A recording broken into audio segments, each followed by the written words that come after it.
Recording of my presentation, Digital Literacy in the BGE curriculum. It didn't happen to record on Monday, so if there's anything that I did say then that I missed, I am sorry. So my background here, I'm a teacher of dance and drama at Ross Hall Academy. I've been a voluntary digital leader of learning since 2018, and this January I was appointed the digital literacy coordinator for the school, which means I'm in charge of helping and supporting all faculties and staff members, students and our families and wider communities with digital literacy in the future iPad rollout. Those there are my Twitter handles, my personal one, Miss Lamont, and the Russell DL, where we share most of our digital literacy examples, and we've got some really good work on there from our students who've been doing great stuff during this distance learning. So digital learning and teaching is a lot of what we do already when we use PowerPoints and keynotes to deliver information during a lesson or to issue homework. And using Seesaw, Teams and Showbay is also a way that we are using digital learning and teaching where we can provide feedback and directly discuss things with our students. There's 2 examples on there from some of my staff members at Ross Hall. From Education Scotland, the definition of digital learning is where it's supported and enhanced by a range of digital technologies. What I'd really like to pick up on that there is that digital learning is not solely learning through digital means. And it is not where that is the sole focus. It is where we are using digital technologies to enhance what we would have learned anyway, to give it a wider scope, to give it more in depth, more opportunities to students to explore a particular topic. But the original learning is the same as if we did not have the variety of digital technologies that we do now. This is something I really want to keep coming back to in terms of digital literacy and digital learning. We're not reinventing the wheel. We don't have to throw out our textbooks, we don't have to throw out our jotters, we don't have to stop students writing essays and things like that. We're just using the skills, the apps, the platforms that we have at our disposal to enhance that learning. Digital teaching there as well means that educators are providing and supporting enhanced learning opportunities through the use of digital technologies. So, moving on to digital literacy and skills. Digital literacy and skills are what we want our students to learn, refine and value, both alongside other subjects as well as on their own merit. It's important to me that we understand that when we highlight digital literacy in, for example, curricular plans, it's not just to say that it's there for the sake of saying it's there, it is being taught as a skill and a value as well. For this example, I would say similar to if you were teaching a history module, and you wanted the students to understand and explore an idea of a World War I soldier living in the trenches, you might use drama techniques to understand that better. You might use writing and role to write a letter home and explain what the trenches were like. The drama element there should be equally valued as the history. We should be seeing a worth and a level of value for both subjects, and that is the same with digital literacy. From Education Scotland, digital literacy is making sure students have the required skills for living, learning and working in a digital society to their full potential.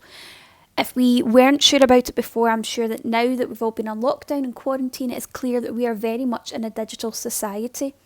I'm aware that that's not the same for everyone. It's not a digitally equal society. There are such things as technological poverty going on. Not all of my students are able to have the same access as somebody else.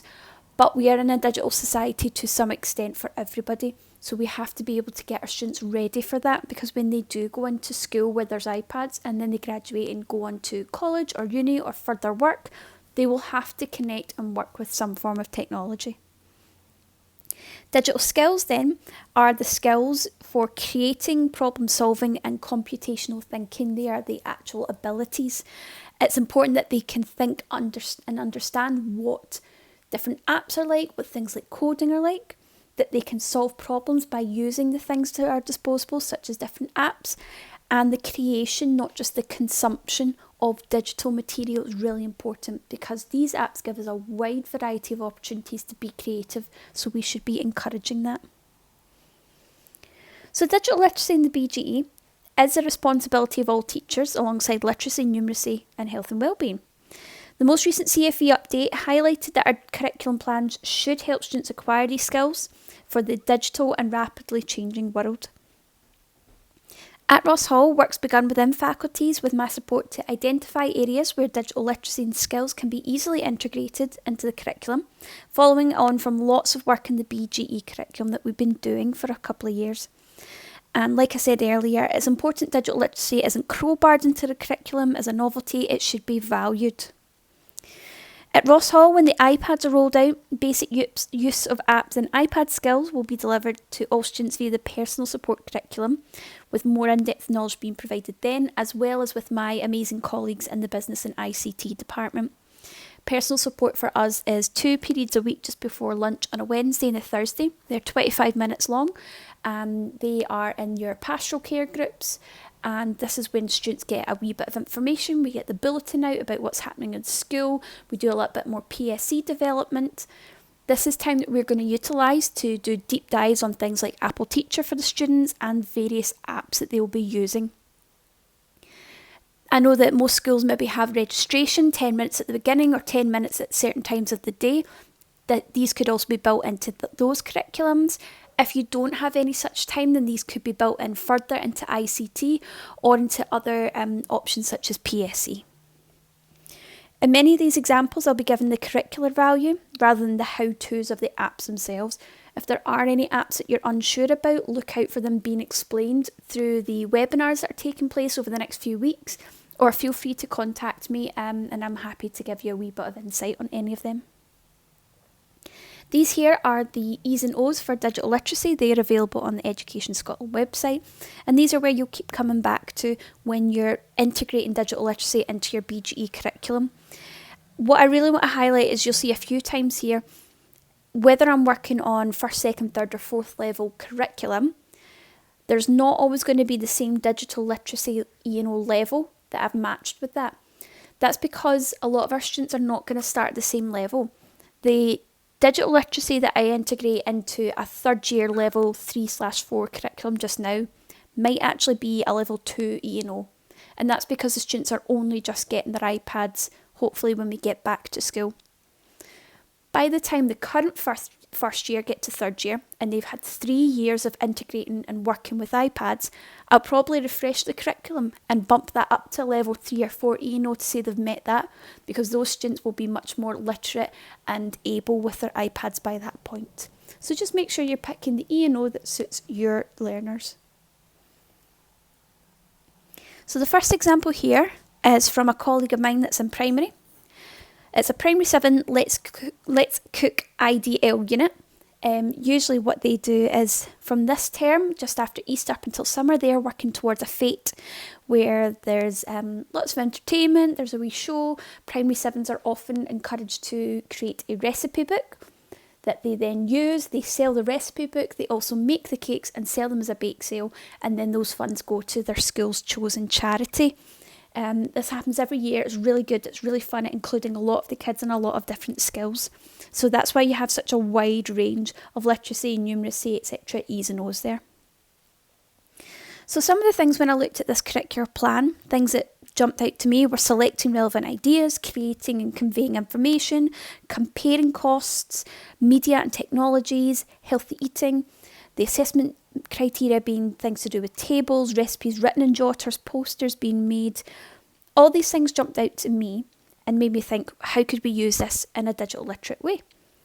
So I thought about using Safari and Pages for searching and copying out recipes.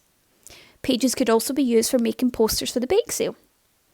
You could use Numbers, which is like an Excel spreadsheet app, to use and to create spreadsheets where cost of products could be compared, and that could carry over the numeracy E's and O's. Clips could be used to create a video demonstrating the baking process, which could be used as an ad campaign. I saw opportunity here as well. You could then do a deep dive into what adverts are, how adverts are targeted to young people, how you can make an advert seem more appealing. And iMovie could also be used for this. So there's just a wee example on the left of the screen there from Numbers that I made, a very, very brief example of what a spreadsheet could look like that students have made, where there's Asda, Morrison's and Tesco's with different prices, and they have to determine what's going to be the cheapest to buy within their budget. The teacher could make this on their iPad very easily and airdrop it to students. And then on clips, what I'm going to show you is an example of one that I actually made and popped on Twitter.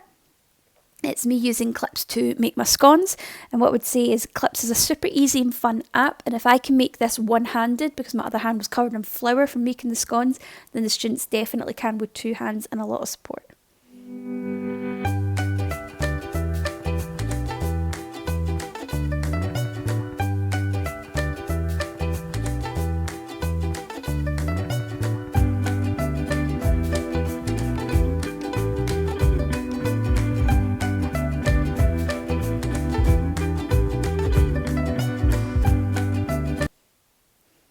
So that's that. Looking at the E's and O's then, I would look at second level and I would select all of these. So I would select I can extend and enhance my knowledge of digital technologies to collect, analyse ideas, relevant information and organise these in an appropriate way. That's them researching their recipes, putting them into pages, collecting information from the spreadsheet, making their budget, that's everything. The second one, I can use digital technologies to search, access, retrieve information.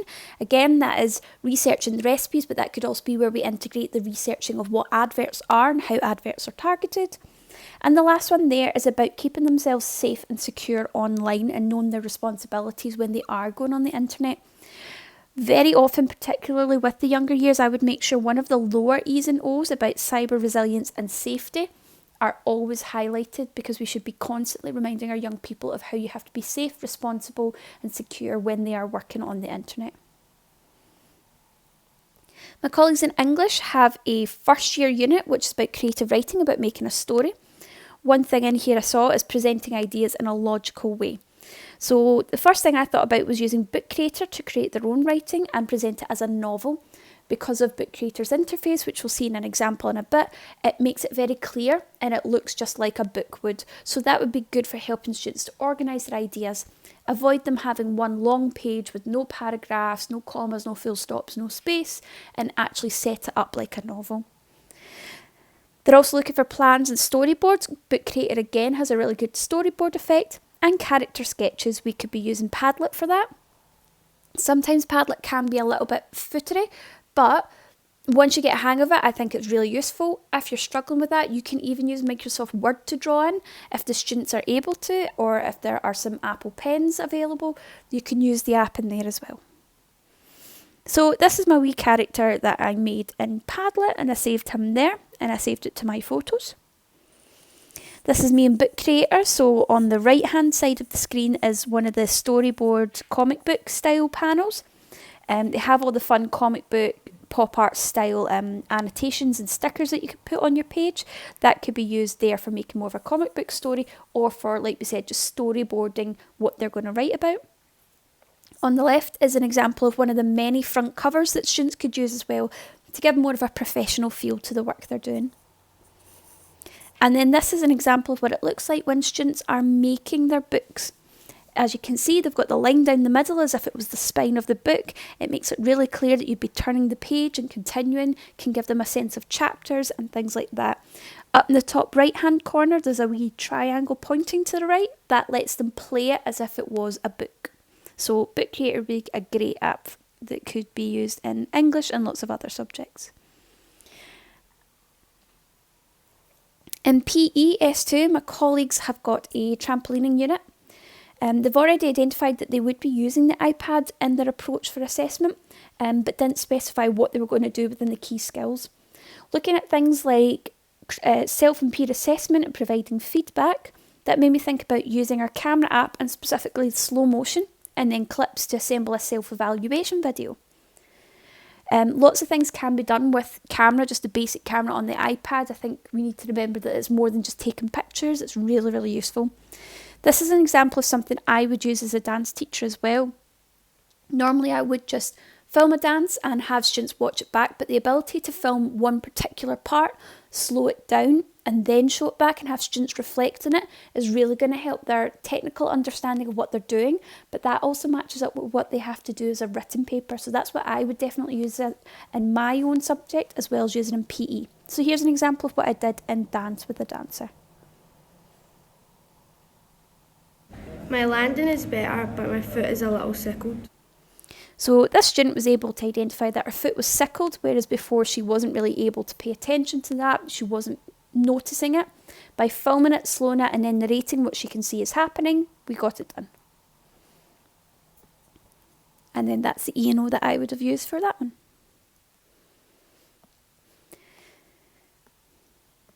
In drama, we have a unit which is all about Burke and Hare, and it's a great unit, students love it. Something to do with the murder and the gore and the horror of it, I think, really intrigues them. So thinking about creating and developing a character, writing about their thoughts as a character, and recording a performance, I thought what we could use is pages to complete a writing and role technique, which is when you write as the character. So they could write a letter home, they could write a confessional, they could write a newspaper article of a news reporter at the time reporting on the trial. We could also be using Safari and Pages to be researching it.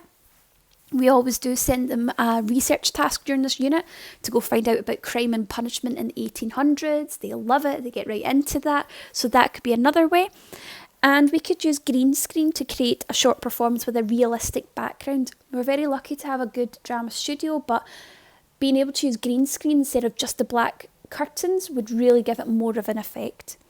So the example that I have here is from green screen. It's not Burke and Hare, it's actually from one of our cluster primaries that I went and worked with.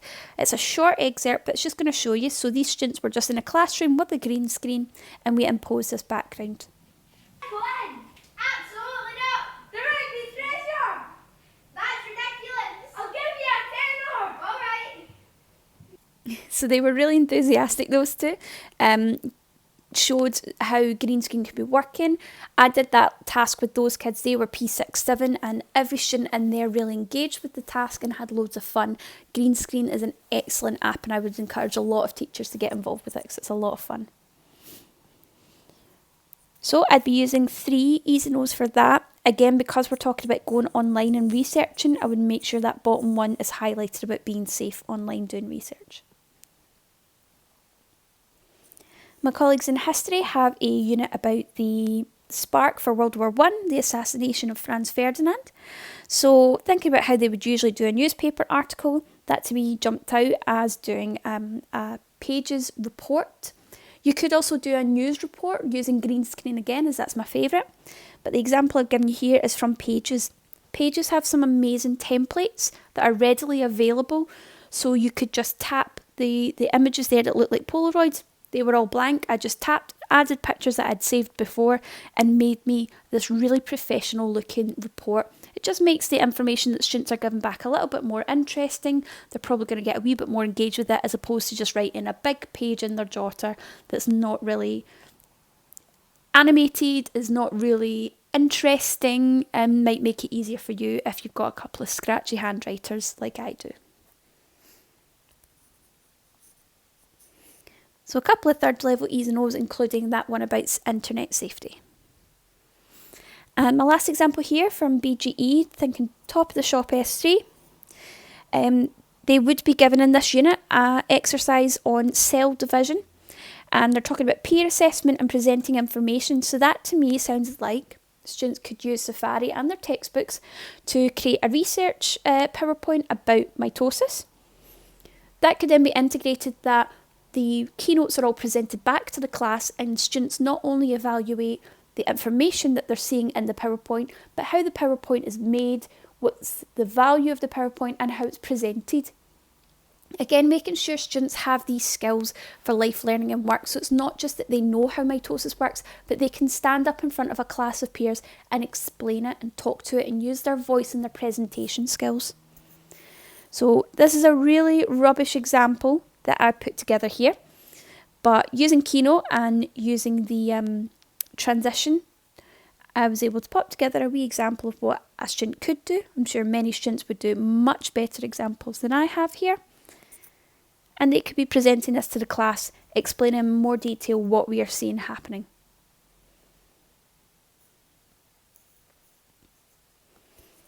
And that would be through Keynote.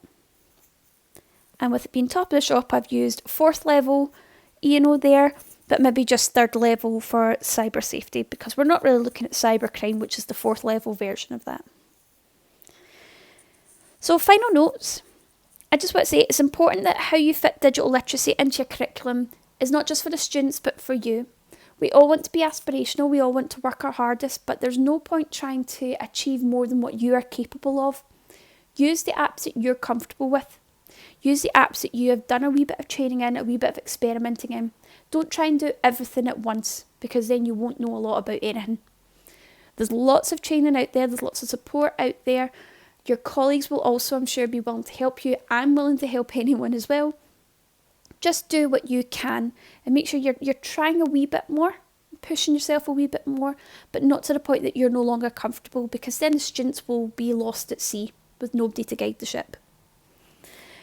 Also think about the opportunity to marry existing subjects with digital literacy. I think there are endless possibilities out there. There are so many opportunities.